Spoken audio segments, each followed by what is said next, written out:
Bonjour, excusez-moi pour ce retard. Bienvenue à la sixième édition des universités de la SBA. Nous vivons des moments particuliers.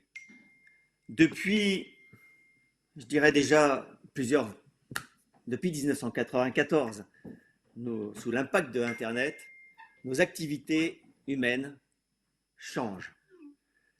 Ces changements sont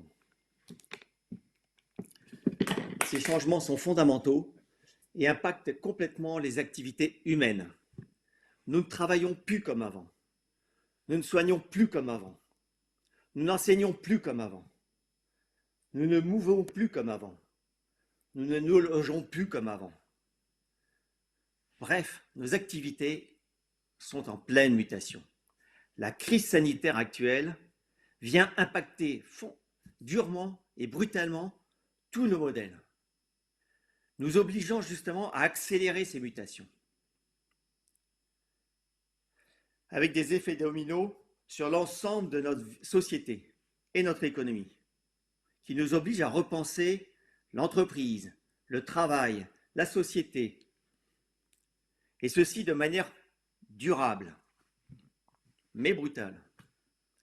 Parallèlement, nous sommes confrontés à des défis structurels que j'identifie à 6. Démographiques, avec notamment des équilibres nord-sud et des déséquilibres aussi générationnels. Environnemental, avec le réchauffement climatique. Économique, avec notamment des déséquilibres aussi entre des riches toujours plus riches et des pauvres toujours plus pauvres. Et de vrais problèmes économiques. Sanitaire, nous y sommes, mais ce n'est pas que la crise sanitaire, c'est aussi l'eau que nous buvons, l'eau qui est utile et qui est de plus en plus absente, l'air, la qualité de l'air, la pollution de l'air, la terre nourricière, l'alimentation. C'est également une crise identitaire, avec des pertes de repères, des changements de codes et de règles, et des pertes de codes et de règles. C'est enfin un défi éthique, avec la problématique de données, de traçabilité et finalement de liberté individuelle. 6 défis majeurs pour notre société, chacun source potentielle de migration et de désordres sociaux, à court ou moyen terme. Nous sommes arrivés quelque part aux limites d'un système. C'est plus durable, c'est plus tenable. Ça nécessite des changements radicaux de nos modèles et modes de vie. Et il est impossible de s'attaquer à un seul défi sans prendre en compte les 5 autres défis ou les 6 défis dont je vous ai parlé. Il faut avoir une approche aujourd'hui globale, holistique, systémique. Face à ces problématiques et à ce désordre potentiel, le numérique apparaît comme une opportunité, et je dirais même comme un cadeau pour la société, pour autant qu'on sache l'utiliser à bon escient. Il permet justement cette approche globale, cette approche systémique. Il permet d'avoir une traçabilité maîtrisée. Il permet d'avoir plus d'informations, de plus responsabiliser chaque individu, chaque citoyen sur ses actes et les conséquences de ses actes, de l'impliquer, d'avoir une approche, une démarche inclusive. Mais pour ça, il faut de la confiance. La confiance sur la gouvernance des données, la confiance sur la résilience des systèmes, la confiance sur la cybersécurité.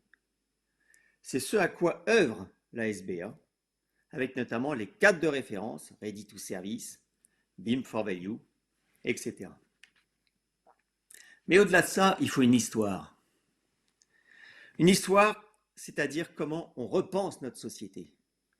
Comment on repense notre société pour répondre à ces défis, pour répondre à ces enjeux, pour aller vers plus de mixité, plus de proximité, plus de durabilité. Il n'est plus possible de passer 2 heures dans les transports par jour. Il n'est plus possible d'avoir des bâtiments occupés plus de 30% du temps. figés, monolithiques. Il n'est plus possible d'avoir des véhicules qu'on n'utilise que 5% du temps, qui polluent l'atmosphère.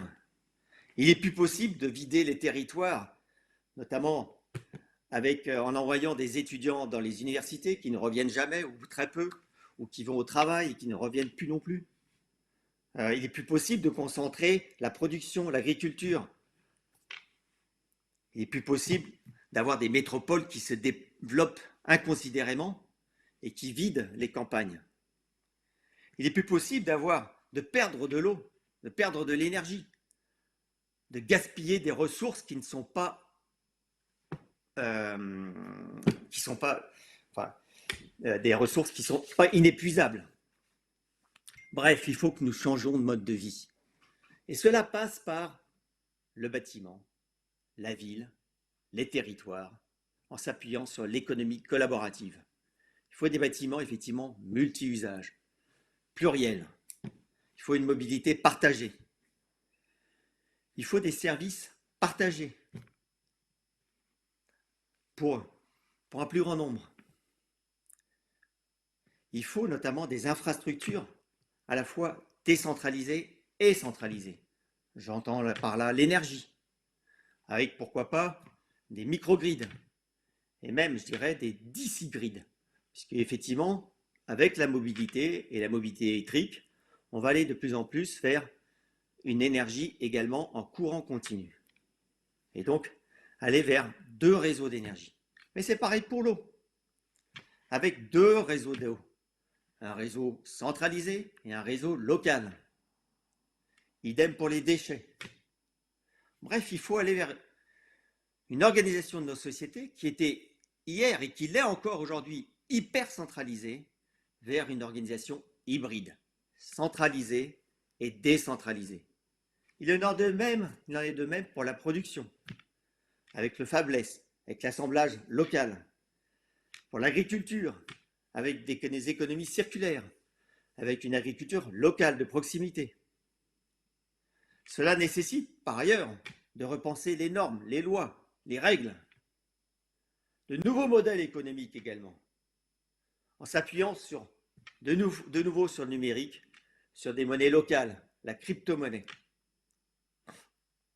décorrélées des monnaies nationales ou fédérales.